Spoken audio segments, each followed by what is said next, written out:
appreciate your coming. And with that, Mr. MacDonald, you're recognized. Thank you, Mr. Chair. Good afternoon to the committee, Chair Calvert, Ranking Member McCollum, and distinguished members. I'd like to thank you for the opportunity to speak here. I will probably try and abbreviate my submitted testimony in the interest of time. Hopefully that's acceptable. I would Your complete testimony will be entered into the record. Thank you, sir. I'd also like to thank Supervisor Zaragoza and Long from the County of Ventura being here in support of my testimony and my community. This is very important to all of us. I bring you greetings from Mayor Tim Flynn, Mayor Pro Tem Carmen Ramirez, and all the City Council of the City of Oxnard, and I too am a member of that City Council. I'm here to discuss and provide evidence or testimony on the issue of the Halico development in the City of Oxnard. And it is very important to Oxnard, national security benefits of continual federal participation in the remediation of a federally designated Superfund site, to respectfully request that the committee support full funding for EPA's Superfund program, which this site has been identified in.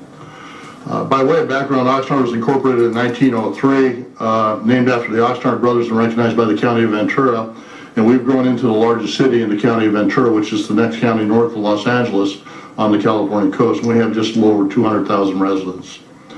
Located on California's beautiful central coast, the city of Oxnard is home to the California Strawberry Festival, neighbor to the breathtaking Channel Islands National Park and Channel Islands National Marine Sanctuary, Naval Base Ventura County, which is comprised of Naval Air Station Point Mugu and Construction Battalion Center Port Hueneme, two separate facilities under one unified command. We also have the Port of Hueneme adjacent to us, and miles of beautiful beaches, and the Halico Superfund site in our community. As the city of Oxnard grew in the early 1900s, I don't think we fully recognized the beauty and importance of our coastline. And as we were first developing, that was considered an outlying area that no one really desired to live in or visit or anything else. So we tended to locate things there that, you know, in today's standards we would not do, but they're there and we have to deal with them. So the importance to us is the opportunity to restore this beautiful wetland area to its original habitat, its original state, and remove the Halico Engineering Company, which is detrimental to our environment and to our community. That engineering company operated a secondary metal smelter at the site from 1965 to about 2004, and recovered a variety of materials through the smelting process, including aluminum, magnesium, zinc, so on and so forth, from scrap metal they took into the facility. The original site contains about an 11-acre primary site and a 26-acre secondary site, which is the site of what we refer to as a slag heap. The residual products that were left over from the smelting process that were stored and deposited on that property. During its 40 years of operation, Halico produced a large quantity of waste, which we're now trying to deal with, and a lot of residual metals in there that are just not conducive to good health or well-being of the community. I'm kind of a visual person, so what I'd like to do is give you a comparison of the enormity of what we're talking about. And I selected the White House as a comparison, not in disrespect for that office or anyone that works there, but I wanted to give a visual idea of what people would see if they were looking at our slag heap in comparison to something everyone recognizes. And the White House itself has a footprint of about 0.33 acres, stands about 70 feet tall. And generally, when people look at it, they know what they're looking at, and they understand, they visualize how big that is. Well, the Halico site is about 40 feet in height, but covers about 4.39 acres in terms of a footprint. So you're looking at something that is about 13 times bigger than the original White House, and 2/3 again as tall as the original White House. So it's a pretty monumental piece of material that we're trying to eliminate from our community.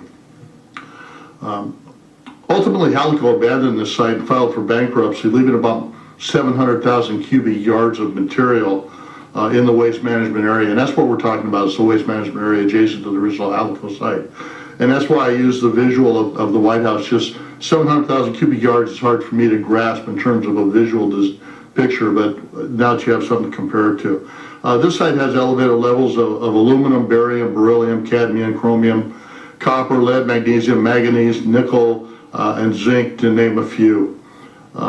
The problem with this site is it is over a natural resource area, our water table, and through natural effects, a lot of these items are filtering into our groundwater, into our ecosystem, and even into the ocean. This site is right on the ocean front in Oxnard, in the Ormond Beach wetlands area.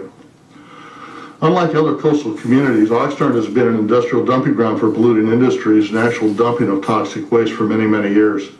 This includes 2 older power plants, one on either end of the city, so we are bookended by 2 gas-burning, antiquated power systems that you can see from miles away. The stacks are over 150 feet tall. And it's sad to have those 2 landmarks for the entrance or the gateways to our community from either side. Approximately 17% of the people in our city live below the poverty level. And our community is comprised of about 75% Latino population, 37% foreign-born, and that includes many of the farm working population because we are a very large agrarian-based community. And a lot of our economy comes out of the agrarian system. Less than 15% of the population in our community holds a bachelor's degree. In our region of Southern California, it's estimated that 1 in 4 children live in poverty. And many of these families that live in those poverty conditions live in the area immediately adjacent to Halico. I apologize, it looks like I'm out of time already. I'm sorry, sir. I will. I didn't realize how short a time it was. In closing, I would just like to thank Congresswoman Brownlee for the wonderful opening comments on behalf of myself and my city, you, the committee. I'd also like to thank Senators Feinstein and Barbara Boxer and the County of Ventura for being excellent partners in helping us to proceed to the future and correct this problem. Thank you so much. Thank you, sir. Thank you very much.